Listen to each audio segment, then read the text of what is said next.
Halo, jumpa kembali dalam Damai Kristus Tuhan kita bersama saya Andio Mitra Ziarah dari kaki Gunung Tugel Purwokerto Banyumas. Hari ini kita akan melanjutkan perjalanan ziarah kita menikmati kitab Amsal. Tetapi sebelumnya mari kita berdoa.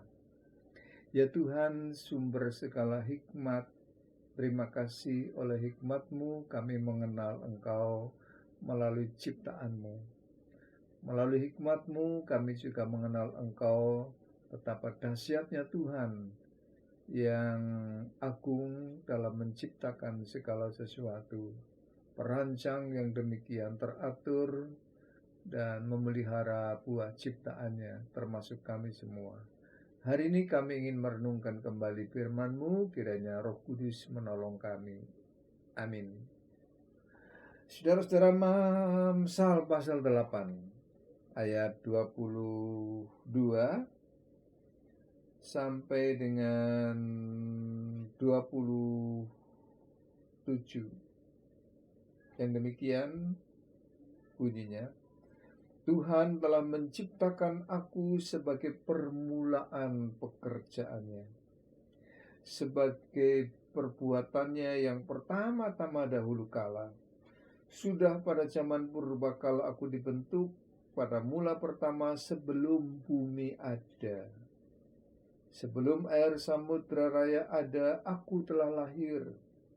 Sebelum ada sumber-sumber yang syarat dengan air, sebelum gunung-gunung tertanam dan lebih dulu daripada bukit-bukit, aku telah lahir. Sebelum ia membuat bumi dengan padang-padangnya atau debu dataran yang pertama, ketika ia mempersiapkan langit, aku ada di sana. Ketika ia menggaris kaki langit pada permukaan air samudra raya. Demikian sabdanya. Saudara-saudara yang berkehendak baik, rumit dan teraturnya semesta alam ini tidak dapat disangkal, sekaligus keteraturan yang sangat teratur, luar biasa. Tidak ada seorang pun yang bisa menyangkal. Bumi berputar pada porosnya, musim selalu berganti silih berganti secara konstan, secara konsisten, pagi, siang, sore, malam, pagi, dan begitu terus. Begitu juga musim hujan, musim kemarau, musim semi, musim panas, dan terus. Dan itu selalu berputar secara teratur dengan setia. Tetapi meskipun banyak yang terungkap dan yang tersingkap dari semesta ini, tetapi lebih banyak yang masih jadi misteri, yang misterius. Dan sains, ilmu pengetahuan belum menjangkau semua misteri ini. Rumit. Jutaan tahun yang lampau semesta ini sudah ada. Ada banyak teori yang mencoba untuk mengungkap terjadinya planet bumi serta miliaran planet yang lain di semesta yang maha besar ini. Kita kenal teori Big Bang, ledakan besar tentang terbentuknya sebuah planet atau planet kita. Tetapi itu bukan satu-satunya teori. Di samping ada dentuman besar, ada creatio continua, yaitu penciptaan yang berlangsung terus-menerus. Ada teori ekspansi, yaitu teori bahwa semesta ini mengembang dan memapat ke segala arah. Nah, teori-teori ini lahir dari a priori masing-masing otoritas. Ada yang dari keilmuan, ada juga yang dari teologi atau dari pewahyuan. Alkitab menggambarkan secara menarik. Ada 6 hari penciptaan yang intinya mau mengatakan bahwa semesta ini dicipta melalui sebuah tahapan, tidak ujuk-ujuk, tidak sekaligus ada hari pertama, hari kedua, dan seterusnya. Artinya bahwa Tuhan menciptakan secara sengaja, secara terencana, secara teratur, berkesinambungan, dan terus-menerus. Hari pertama, kedua, dan ketiga bisa diperdebatkan apa artinya. Ada yang mengatakan hari itu 24 jam. Tetapi ada juga yang mengatakan bahwa yang disebut satu hari itu 1000 tahun atau juga 1.000.000 tahun. Itu semua terbuka untuk diperdebatkan. Tetapi yang mau dikatakan sebenarnya mau teori apapun, 24 jam ataupun 1000 tahun.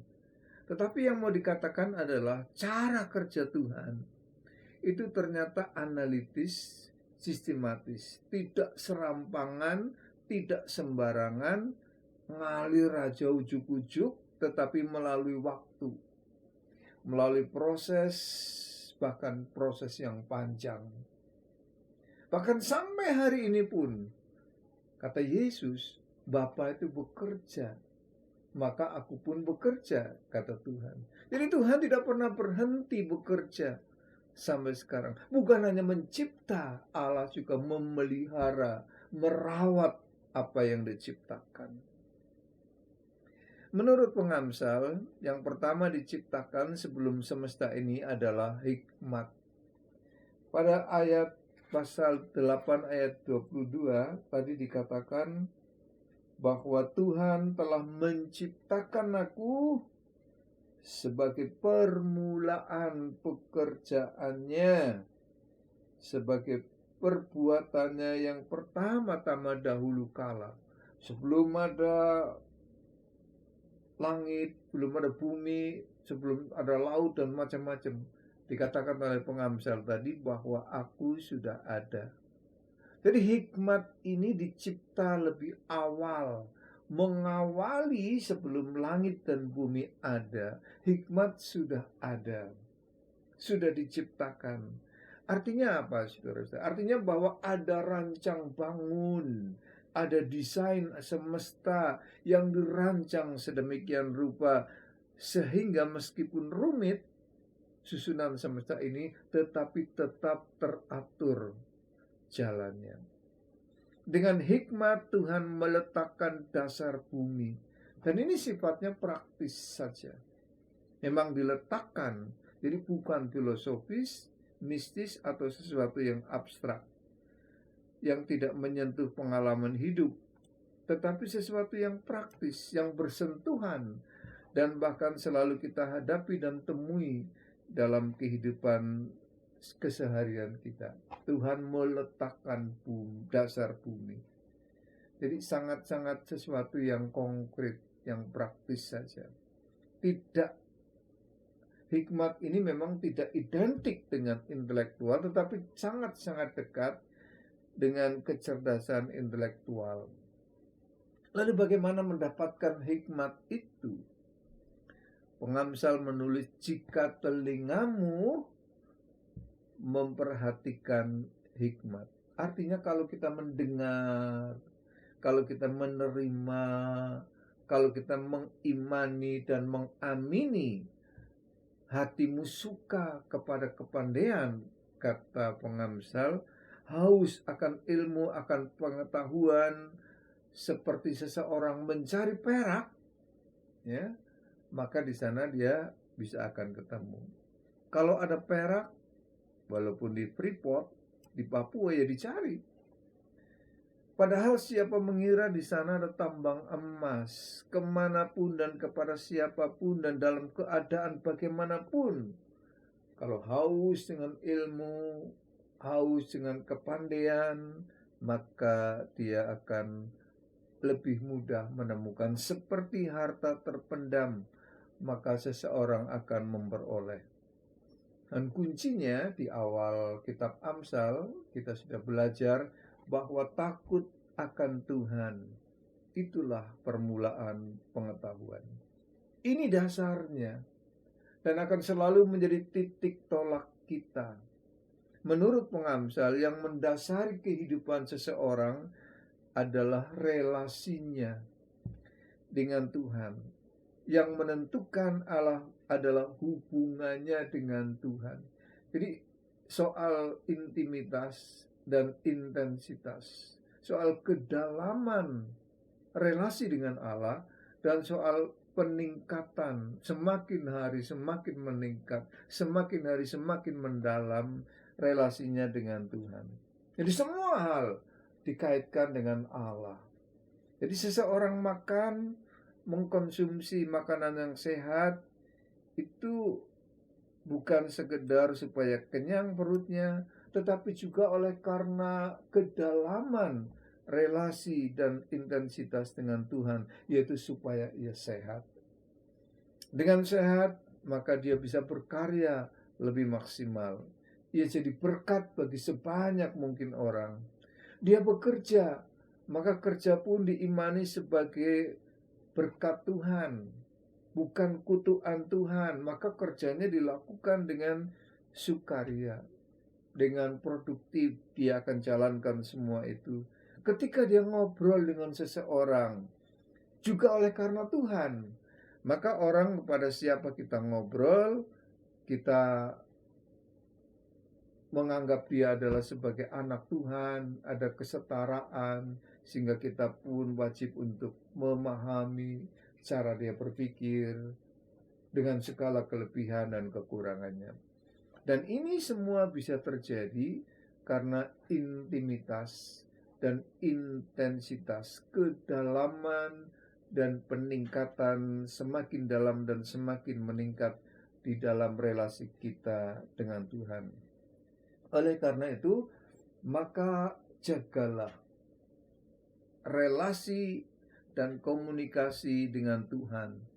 Tidak boleh kita abaikan, apalagi sampai terputus bolong-bolong. Karena dialah sumber informasi, dialah sumber ilmu, dialah sumber solusi dan sumber hidup itu sendiri. Maka jangan pernah kita meninggalkan hikmat yang dari Allah. Cari, upayakan, perjuangkan, dan wujudkan. Dan Tuhan pun tetap bekerja sampai sekarang. Maka alangkah indahnya kalau kita juga tetap bekerja. Selamat pagi, selamat siang yang mendengarkan siang, dan selamat malam bagi mereka yang mendengarkan malam.